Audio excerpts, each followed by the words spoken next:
আসসালামু আলাইকুম রহমতুল্লাহি অবরকাতুহু।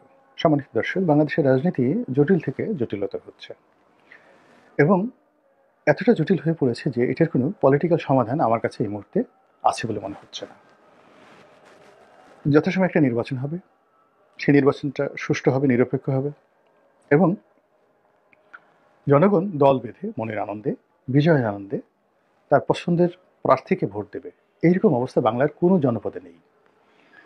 প্রায় সব জায়গাতেই বিএনপির একাধিক প্রার্থী আছেন এবং থাকবে এবং এটি ক্রমশ বাড়তে থাকবে এবং প্রতিটি নির্বাচনী এলাকাতে ঠিক 2024 সালে আওয়ামী লীগের যে দুরবস্থা হয়েছিল, যে নিজেদের প্রার্থীর মধ্যে রক্তক্ষয়ী সংঘর্ষ, এবং সেই সংঘর্ষ শেখ হাসিনা নিজের হাতে বন্ধ করার চেষ্টা করেছেন এবং তার সমস্ত প্রশাসন মিলিটারি পাওয়ার দিয়ে তারপরেও তিনি বলতে গেলে 99.99% ব্যর্থ হয়েছেন এবং আওয়ামী লীগকে সর্বনাশ করে দিয়েছে 2014 সনের এই একতরফা আমিরামি নির্বাচন।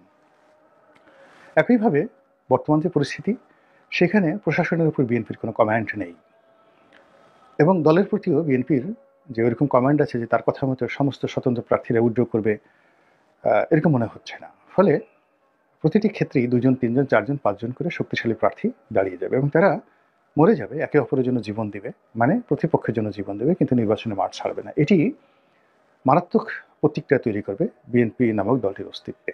2 নম্বর হলো এই যে বিএনপির যে অন্তর্ঘাত বা তাদের যে শক্তিমত্তা বা তাদের জনপ্রিয়তা, হোয়াট এভার মেবি, আপনি যা কিছু বলেন না কেন, প্রতিটা এলাকাতে তারা যে আধিপত্য বিস্তার করে আছে, ভোটের ময়দানে এই আধিপত্যকে চ্যালেঞ্জ করার মতো কোনো রাজনৈতিক বিকল্প শক্তি এই মুহূর্তে নেই। জামাত এই মুহূর্তে জনপ্রিয়তা অর্জন করার চেষ্টা করছে, তারা সাংগঠনিকভাবে তৎপরতা দেখাচ্ছে, কিন্তু এটা তৃণমূলে নয়। এমনকি ডক্টর শফিকুর রহমান, জামাতের আমির, তিনি যদি মিরপুরের যে সিটটিতে দাঁড়াবেন, ধরেন একটা সিটটিতে তিনি দাঁড়ালেন, এখন সেই সিটে যদি ডিপজল প্রার্থী হয় কিংবা ইলিয়াস মোল্লার যে ভাই তিনি প্রার্থী হন কিংবা এস এ খালেক সাহেবের ছেলে সাজু, মানে মিরপুরতে যে কয়টি সিট আছে ওনারাই সাধারণত প্রার্থী হন, এস এ খালেকের পরিবার আর মোল্লা পরিবার। তো মোল্লা পরিবার মানে এখলাসউদ্দিন মোল্লা, ইলিয়াস মোল্লার বড় ভাই। এখলাসউদ্দিন মোল্লা বিএনপি করেন, আবার ইলিয়াস মোল্লা আওয়ামী লীগ করেন। তো মোল্লা পরিবার, এর বাইরে সেখানে সেই ডিপজল আছেন, চলচ্চিত্রের যে নায়ক ভিলেন, তিনিও ওখানে যথেষ্ট শক্তিশালী, একসময় কমিশনার ছিলেন।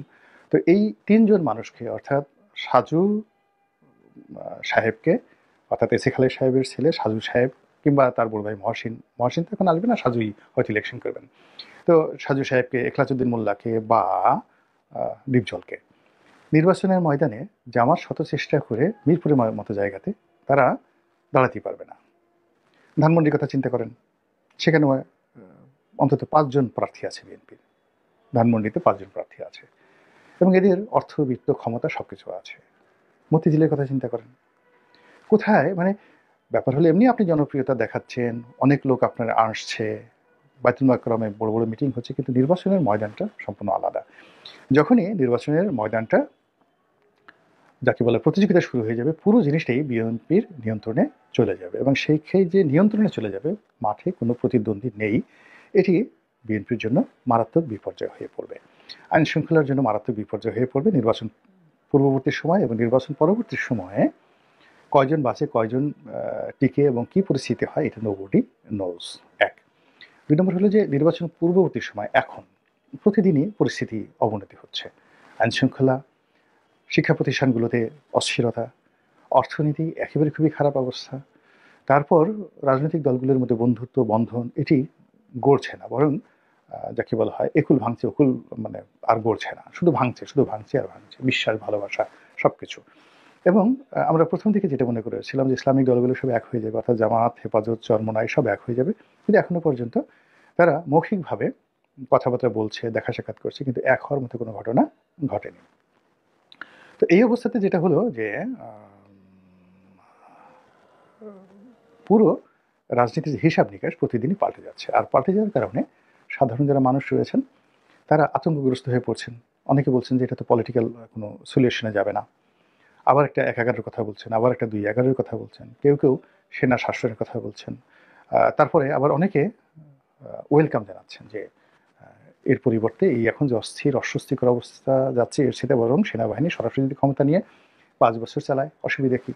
আবার নতুন আরেকটা গ্রুপ বের হয়ে গেছে যারা বর্তমান ইউনূস সরকারকে আরও 5 বছর রেখে দিতে চাচ্ছেন। তাদের বক্তব্য হলো যে এরা তো চাঁদাবাজি করছে না, এরা তো ঘুষ দুর্নীতি করছে না, ঘুষ দুর্নীতি করছে তো অন্য মানুষ, দখলবাজি করছে না। এই ভদ্রলোক ডক্টর মোহাম্মদ ইউনূস, তার একটা ইন্টারন্যাশনাল আইডেন্টিটি আছে, ক্রেডিবিলিটি আছে, এবং এই বয়সে তিনি ছুটতে পারছেন, হাঁটতে পারছেন, কথা বলতে পারছেন, কথার ভিতরে কোনো জড়তা নেই, এবং তিনি মানুষকে বোঝাতে পারছেন। এখনও লোকজন তার প্রতি আশাহত হয়নি, তাকে গালাগাল দিচ্ছে না।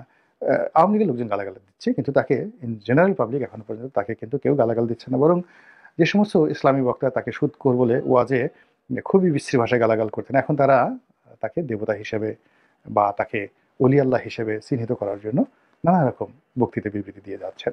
তো কাজী ডক্টর মোহাম্মদ ইউনূসের কিন্তু প্রতিকূল অবস্থার মধ্যে তার ইমেজ ক্ষুণ্ণ হয়নি। তো এই অবস্থাতে একটা গ্রুপ দাঁড়িয়ে গেছে যারা প্রো জামাত ব্যাকড কিংবা নিউট্রাল বলেন কিংবা এন্টি আওয়ামী লীগ বলেন। তারা বলছে যে না, ঠিক আছে, এত কোনো ঝামেলার দরকার নেই। যখনই মিলিটারি গভর্নমেন্ট আসবে তখন এমার্জেন্সি থাকবে, রিড করার ক্ষমতা থাকবে না, সমস্ত ক্ষমতা তাদের হাতে চলে যাবে। এখন তো তবু দুটো ডাল ভাত খাচ্ছি, আর যা হোক না হোক ইউটিউবে এসে দুটো গাল দিচ্ছি, ফেসবুকে একটা স্ট্যাটাস দিচ্ছি, কিন্তু সামরিক শাসনের সময় তো এটা আপনি পারবেন না। You cannot do it. Even আমি যে এখন ভিডিও করছি, সামরিক শাসন আসলে আমি এটাকে পারবো বলে আমার কাছে মনে হচ্ছে না। পারি যদি সেটা দুর্ভাগ্যের সৌভাগ্যের বিষয়, আর না পারলে দুর্ভাগ্যের বিষয়। কিন্তু বাস্তবতা হলো যে আমি এখন এই জমানাতে আমার কথা বলছি। শেখ হাসিনাকে জমানাতেও আমি কিন্তু কথা বলেছি। এই যে এখন যেভাবে কথা বলছি, শেখ হাসিনাকে সরাসরি আক্রমণ করে কথা বলেছি গত 2009 থেকে একেবারে 24 পর্যন্ত। তো এই কথা বলার অধিকার ছিল, এবং শেখ হাসিনা অনেককে নির্যাতন করেছেন, ধরে নিয়ে গেছেন। কিন্তু এর বাইরে অনেকে কথা বলেছেন, টেলিভিশন টকশোগুলো চলেছে, সরকারের সমালোচনা হয়েছে। এবং আপনি দেখুন 3টি পার্লামেন্টে 2009 থেকে আমাদের যে পার্লামেন্টে, সেখানে যারা ছিলেন বিএনপির মহিলা এমপি যারা ছিলেন, তারা তো শেখ হাসিনাকে নিয়ে এমন কথাবার্তা বলেছেন। সৈয়দ আসিফা পাপিয়া যিনি আছেন, তিনি তো একদিন বলেই বসলেন যে তিনি মানে এমন একজন লোক যে বিয়েই মানে মোশাররফ সাহেবের সাথে প্রেম করার জন্য সেই মোশাররফ সাহেবের কোলে গিয়ে বসার জন্য মোশাররফ সাহেবকে দিয়ে তার স্ত্রীকে হত্যা করিয়েছেন। পার্লামেন্টে তিনি এই কথা বলেছেন শেখ হাসিনার উপস্থিতিতে। কিংবা এই যে 18 সনের যে নির্বাচন হলো, সেই নির্বাচনে আপনি গিয়ে দেখুন যে সেখানে কাজী ফিরোজ রশিদ, তারপর মুজিবুল হক চূন্য, তারপর জনাব হারুন সাহেব কিংবা রুমিন ফারহানা, তারা কিন্তু সরকারকে এক চুল ছাড় দেননি। মানে যেভাবে সমালোচনা করা দরকার একটা শক্তিশালী বিরোধী দল পার্লামেন্টে যেভাবে করে, এই 5-6 জন লোক, কাজী ফিরোজ রশিদ, মানে কাজী ফিরোজ রশিদ তো সমস্ত রেকর্ড ব্রেক করা তার সেই বক্তব্য পার্লামেন্টে। মানে তিনি সবসময়, তিনি 2014 থেকেই এইভাবে বলে আসছেন, বরং 2009 সনে তারা অত বলতে পারেনি। 2014 সনে বা 2018 সনে কাজী ফিরোজ রশিদের যে ভূমিকা পার্লামেন্টে শেখ হাসিনা বিরোধী, আপনি শুধু বক্তব্যগুলো দেখেন, হয়তো জাতীয় পার্টির কারণে আপনি স্মরণ করছেন না। কিংবা রুমিন ফারহানা একাই 100, হারুন সাহেব একাই 100। এই জিনিসগুলো প্র্যাকটিস হয়ে আসছে শেখ হাসিনার জামানাতে, আপনি তাকে একেবারেই স্বৈরাচারী বলতে পারবেন না। আবার এখন ডক্টর মোহাম্মদ ইউনূস আমাদেরকে সুযোগ দিয়েছেন কথা বলার জন্য, বলছেন, আমরা বলছি, লিখছি। কেউ কেউ হয়তো ভয়ে সেলফ সেন্সার্ড হচ্ছেন তাদের নিজেদের দুর্বলতার কারণে, দুর্নীতির কারণে। কিন্তু কোনো একটা মহল থেকে আজ পর্যন্ত কোনো পত্রিকাতে টেলিফোন আসছে বা কোনো ব্যক্তির কাছে ফোন আসছে আমরা এখন পর্যন্ত দেখছি না, সেই অনুভবই করি না। আমরা কিন্তু আমাদের মতো করে সমালোচনা করে যাচ্ছি। ইভেন আমরা অনেকেই খুব নির্মমভাবে বাংলাদেশে বসে সমন্বয়কদের সমালোচনা করছি, তাদেরকে বাচ্চা বুচ্চা বলে যাচ্ছে তাই বলছি। কিন্তু কোনো সমন্বয়করা কারোর সঙ্গে বেয়াদবি করেছেন, কারোর সঙ্গে অপমান করেছেন, এটা আমরা এখনো শুনিনি। তারা হয়তো অনেকেই মব জাস্টিস করেছেন, এ ধরনের অভিযোগ আসছে, তো এটি নিয়ে সমালোচনা হচ্ছে। কিন্তু তাদের সমালোচনা করার কারণে কাউকে আক্রমণের শিকার হতে হয়েছে, এই ঘটনা কিন্তু আমরা দেখিনি। কিন্তু যদি সামরিক শাসন আসে, আপনি একটা উফ শব্দ করতে পারবেন না, একটা উফ শব্দ করতে পারবেন না। এবং সেই অবস্থার কিন্তু এখন তৈরি হয়ে গেছে। মানে এখন আমরা রাজনৈতিক অবস্থাটাকে এত জটিল করে ফেলেছি, এই জটিল অবস্থা থেকে বের হওয়ার জন্য আসলে সামরিক শাসন ছাড়া কোনো বিকল্প নাই। আর আরেকটা বিকল্প আছে, আনকন্ডিশনালি সমস্ত রাজনৈতিক দলগুলো ডক্টর মোহাম্মদ ইউনূস সাহেবকে সমর্থন দিতে হবে এবং সাহায্যের হাত বাড়াতে হবে। 2 নম্বর হলো তাদের সাথে যত মতদ্বৈততা আছে এটি দূর করতে হবে আনকন্ডিশনালি, কোনো রকম তর্ক বিতর্ক ছাড়া। সে যদি বলে আমি 5 বছর থাকবো, থাকবে 5 বছর, কিন্তু একটু শব্দ করতে পারবে না। আর দ্বিতীয় বিকল্প হলো যে এখন যেভাবে চলছে, যদি ডক্টর মোহাম্মদ ইউনূস চলে যান বা তাকে যদি বাদ দিয়ে দেওয়া হয় বা তার বিরুদ্ধে যদি যারা রাজনৈতিক শক্তি আছে তারা যদি ঐক্যবদ্ধ থাকে, সামরিক শাসন একেবারে confirm, there is no way, no alternative way. এখন প্রশ্ন হলো যে যদি সামরিক শাসন আসে তাহলে আমাদের রাজনৈতিক অনেক কী পরিস্থিতি হবে। প্রথমত সবচেয়ে বেশি ক্ষতিগ্রস্ত হবে বিএনপি। এর কারণ হলো সামরিক বাহিনীর সাথে বিরোধের কারণে বিএনপির জমানাতে 111 তৈরি হয়েছিল এবং তৎকালীন সেনা কর্মকর্তারা বংশ পরম্পরায় বিএনপির যে ক্ষতি করেছে, সেই বেগম জিয়ার বাড়ি ভাঙা, তাকে জেলে নেওয়া, তারেক রহমান সাহেবকে সেই পেটানো, সেই ফ্যানের সাথে টানিয়ে পেটানো, তার মেরুদণ্ড ভেঙে দেওয়া, যে সকল কথা আমরা শুনেছি, এগুলো সব তো পুলিশ করেনি বা অন্য কেউ করেনি। এটা 111-এর সময় বড় বড় কাজগুলো হয়েছে। তো এই কাজগুলোর যে কারণে সেনাবাহিনীর সঙ্গে যাকে বলা হয় বিএনপির একটা দূরত্ব আছে, এতে অস্বীকার করার কোনো উপায় নেই। তো ওই জায়গাটা পলিটিক্যালি রিজলভ এখনো হয়নি এবং হওয়ার কোনো সম্ভাবনাও নেই। তো যাই হোক, এখন যেটা বলছিলাম যে আবার অন্যদিকে দেখেন আওয়ামী লীগের পরে আসছি, সেটা হলো যে যদি এই অবস্থাতে সেনাবাহিনী ক্ষমতায় এসে যায় বা মার্শাল্লাহ হয়ে যায়, তাদের প্রথম যে স্টিম রোলারটা এটি বিএনপির উপর আসবে। এখন বিএনপির শীর্ষ নেতা তারা তো দুজনই দেশের বাইরে আছে। বাংলাদেশে যারা আছেন, ধরুন মির্জা ফখরুল সাহেব ভদ্রলোক মানুষ, তার কিছুই হবে না, গয়েশ্বর বাবুরও কিছু হবে না, কিন্তু যাদের বিরুদ্ধে দুর্নীতির অভিযোগ আছে এবং ফটাফট করে যাদের দুর্নীতির মামলাগুলো নিষ্পত্তি হয়ে গেছে, ওগুলো আবার চালু হয়ে যাবে। যাদের বিরুদ্ধে সন্ত্রাসের অভিযোগ আছে আবার চালু হয়ে যাবে। আবার এই গত 5 মাসে যাদের বিরুদ্ধে চাঁদাবাজি থেকে শুরু করে দখল ইত্যাদি যে অভিযোগগুলো হয়েছে, তাদেরকে রীতিমতো বাঁশডলা দেওয়া হবে এবং চারিদিকে শুধু দেখবেন, হ্যাঁ, শুধু মানে কান্নাকাটি, রীতিমতো কান্নাকাটি।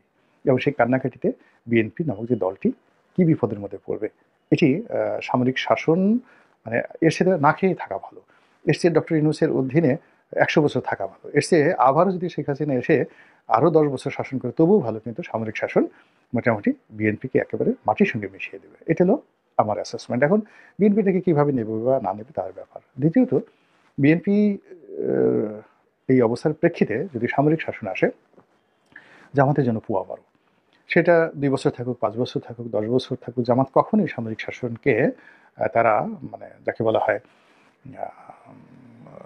ডিসকপারেশন করবে না, কোঅপারেশন করবে। এর কারণ হলো জামাত এখনো পর্যন্ত 300 আসনে প্রার্থী দিয়ে 200 আসন নিয়ে বিজয়ী হবে ওইরকম পরিস্থিতির সৃষ্টি হয়নি। ফলে নির্বাচন নিয়ে তাদের কোনো তাড়াহুড়া নেই। তারা একটা পরিবেশ চাচ্ছে, পরিস্থিতি চাচ্ছে যেখানে নিরাপদে তারা ওয়াজ করতে পারবে, তাদের কর্মী সমর্থন বাড়াতে পারবে, তাদের রাজনৈতিক কর্মকাণ্ড চালাতে পারবে, তাদের অর্থনৈতিক যে ক্ষতি শেখ হাসিনার জমানাতে হয়েছে এগুলো পোষাতে পারবে, এবং এইটুক নিশ্চয়তা সেনাবাহিনী তাদেরকে দিতে বাধ্য। এবং তাদের তো সেনাবাহিনীর তো আসলে রাজনৈতিক উইংস দরকার। সেই উইংসে জামাত এবং সেনাবাহিনীর মধ্যে সবচেয়ে একটা দহরম মহরম সম্পর্ক হয়ে যাবে, প্রেম ভালোবাসার সম্পর্ক হয়ে যাবে। তো এখন জামাতের যারা নেতৃবৃন্দ রয়েছেন, আপনি তাদের সবাইকে দেখবেন যে কত বড় হয়ে গেছে এক একজনে। এমনকি অনেকে দেখবেন যে মন্ত্রী মিনিস্টার হয়ে গেছেন। জামাত মাইন্ডের যে সকল সচিব, যে সকল মিলিটারি কর্মকর্তা রয়েছেন, তারা মন্ত্রী মিনিস্টার হয়ে যাবেন সামরিক শাসনের জমানাতে।